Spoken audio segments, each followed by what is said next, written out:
अभी हाल ही में डॉलर ने एक नया रिकॉर्ड टच किया है। डॉलर रुपए के मुकाबले में काफ़ी मजबूत हुआ है और रुपया कमज़ोर हुआ। तो इसका इम्पैक्ट क्या होता है, इकोनॉमी के हर सेक्टर पर पड़ता है। सबसे पहला है कि जो भी सामान को हम एक्सपोर्ट करते हैं वह उसमें हमें बेनिफिट होता है, क्योंकि हमें इससे फ़ायदा होता है। लेकिन इंडिया में क्या है कि हम बहुत सारा सामान है जो बाहर से भी मंगाते हैं, जैसे क्रूड ऑयल है और भी सामान है, तो जो भी हम मंगाएंगे वो हमारा कॉस्टली हो जाता है।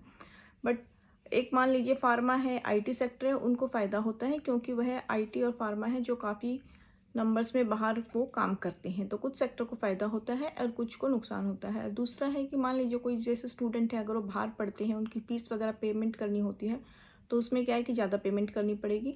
बट मान लीजिए कुछ एनआरआईज़ हैं जो कि इंडिया बाहर रहते हैं, अगर अपनी कंट्री में वो पैसा भेजेंगे तो उनको एक बेनिफिट होता है, क्योंकि अभी डॉलर काफ़ी मजबूत हुआ है। तो हर एक सेक्टर पर इसका इम्पैक्ट पड़ता है। और कई बार क्या होता है कि जब आपकी चीज़ें महंगी होती हैं तो उससे महंगाई भी बढ़ती है। Thank you for watching. Please do like share and subscribe my channel. Thank you so much.